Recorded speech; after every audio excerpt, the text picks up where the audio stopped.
At 3 a.m., I was awoken to an ear-piercing scream coming from the woods.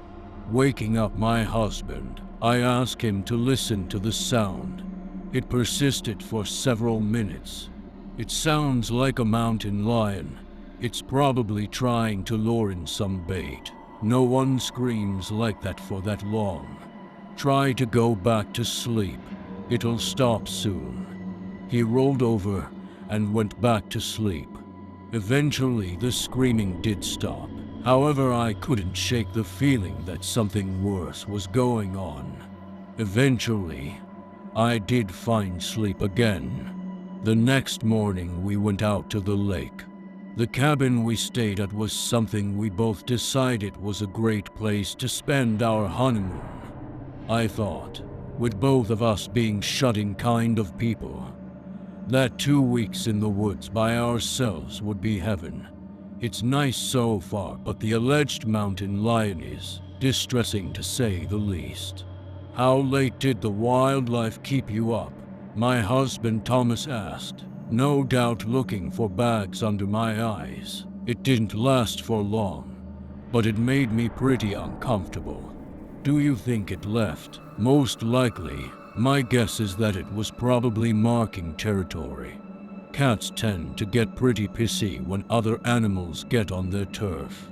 So long as we stay away from the foothills at night, we should be fine.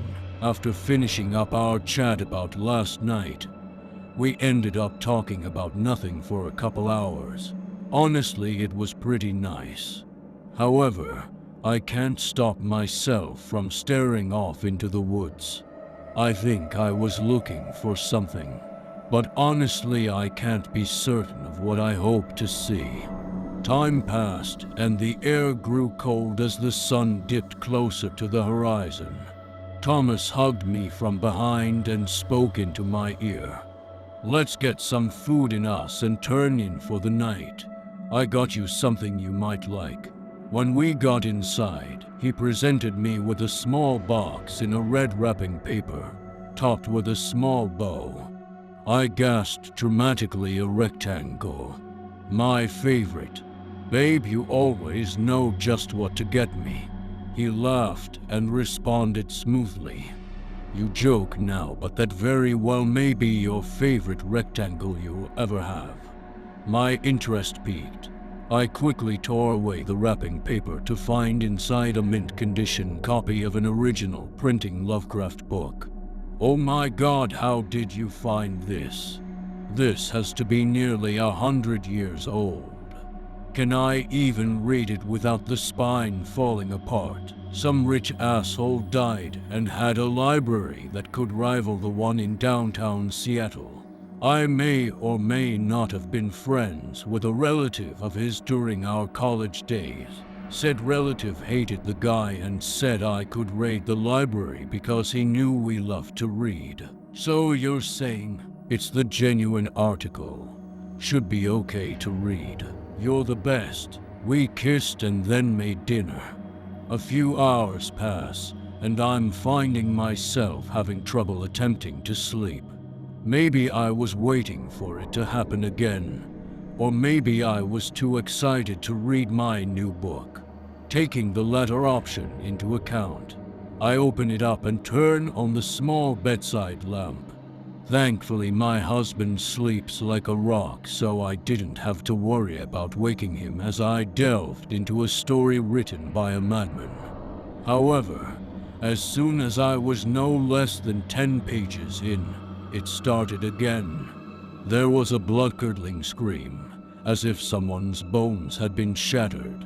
I listened intently and tried my damnedest to convince myself that it was just some cougar stating territory. After what seemed like an eternity, it finally stopped. I only just noticed that I was standing at the window. When I looked down, I could see my hands shaking violently. Whatever is out there, everything in my body is telling me that it's dangerous. I didn't sleep that night. When the sun rose, I hadn't moved an inch in probably hours. I didn't want to move as if any evidence that I was here would put me in danger. Tom eventually woke up. "Did you sleep at all?" he asked. I silently shook my head. He kept pushing.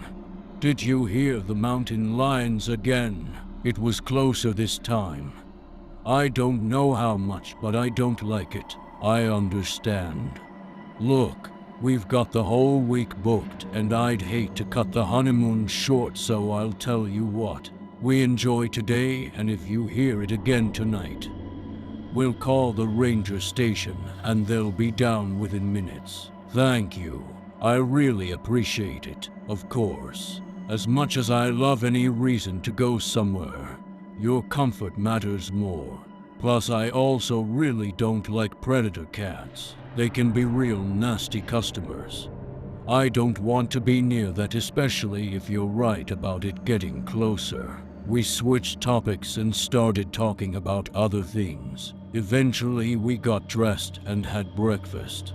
Out of the things we did to enjoy our time, I still couldn't stop thinking about the screaming. I needed to know what it was. I was convinced that it had to have been something else. As time passed, I stared into the forest, almost daring something to happen. But I realized that all I was doing was wasting the happiest week of my life for a nuisance that can be ignored with a set of earplugs. As the sun set over the foothills, I let my racing thoughts slow into a more relaxed state. I'm really glad I came here, even if I have to deal with stupid shit. "Hey honey, what you think of the book so far?" Tom asked me, breaking me from my train of thought. "It's fantastic. I love it." We talked more, and eventually it grew late. We tried to sleep, but again I found myself waiting for what I knew I was going to hear. Like clockwork, it began again. A blood-curdling scream rang out, and I left the bed. I knew it wasn't some animal. It couldn't be. I threw on some clothes and grabbed the emergency rifle over the fireplace, placed by the owners in case the wildlife got too close. I'm going to find whatever this damn thing is and make sure it doesn't bother me again. I took a flashlight and made my way into the woods, making sure I was going the right way. I followed the screams deeper in. Nothing in this world could have prepared me for the source. Stood about 10 feet away was almost a man, but too tall. It was nearly 8 feet tall and had long arms that almost touched the ground. The stark white leathery skin encased this grotesque creature as I slowly scanned up. The hollow eyes stared directly into my soul as it bent back.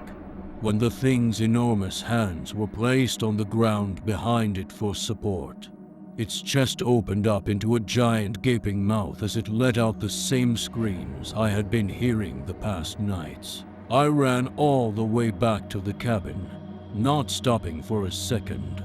When I got inside, I flipped the lights on and shook my husband violently. Me, what the hell? I didn't even give him time to think as I started grabbing clothing and shoving it into a bag. "Get in the car." "What now?" I admit I did feel bad for screaming, but he knew I would never raise my voice like that unless it was a life or death scenario. He stopped asking questions and just threw on a pair of pants as he worked his way to the door. I grabbed the book and my keys as I made my way to the car. As soon as I was in, I peeled out nearly faster than the car could handle. "So are you gonna tell me why we didn't call the ranger, and why you're currently breaking every speed law in the country?" Tom finally asked. "Because I sincerely doubt that a ranger would know what to do with whatever I saw." "Wait, you went out there?" "Why? Because I knew it wasn't an animal. And I was right. I'm gonna pretend you aren't scaring the shit out of me and instead move on to my next question. What about our stuff? We can go back in the morning, but right now we're going somewhere safe. The rest of the drive was silent as I looked for a hotel. When we found one, I quickly checked in. Nearly as soon as my head touched the pillow, I fell asleep from pure exhaustion. When we drove back in the morning, Tom decided to press again. So are you gonna tell me what you saw out there? Would you even believe me? Honestly, I don't know, but it would be nice to have some idea why you practically tried to kill us on the drive away. Just imagine if Slenderman was a streaker. I beg your pardon. We shared a laugh, and my nerves finally settled a little. Unfortunately, it was short-lived because as soon as we pulled in, all my fears were vindicated.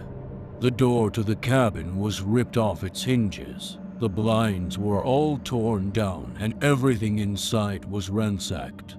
I stayed still and silent as the creature from the night before could be seen tearing the cabin apart from the inside. Tom whispered, "Is that it?" I nodded. "I'm gonna drive away very slowly. In 5 minutes I want you to call the ranger station and tell them a bear got in." He nodded, silently agreeing. As I backed up slowly, I thanked my lucky stars that the driveway was made of dirt and not gravel. Several minutes passed as I made my way back up the path, driving significantly slower than last night. The call was made and the rangers said they'd check the area out and call us when it's safe. An hour passes and we get the all clear. When we made it, one man in the group came out to greet us. "Good to see you too. The bear seems to have left, but weirdly enough it didn't take any food. Not common, but you definitely got lucky. Seems like it was having a bad day. How come you two were out when it came?" I was quick to respond. "We were on a hike. We thought it would have been fine to not lock up, but I guess we were wrong. You guys gave us the all clear though. Any idea why something came out? If we could control the animals, we wouldn't need to work here. Unfortunately, they can just be unpredictable sometimes." He said it with certainty, but I could tell he was a little confused himself. After we finished talking, we got the clear to grab our things and go. After calling the owners we rented the cabin from, we eventually got a refund. Not wanting to waste the rest of our week, we elected to stay at the hotel and get a bunch of junk food. The rest of the day was much more relaxing knowing that the previous night was scary. We got out okay. 4 hours later, I lost all hope as I was awakened by the most blood-curdling scream I had ever heard. "Tom," I cried out quietly. A hand under the covers grabbed mine. "I hear it too."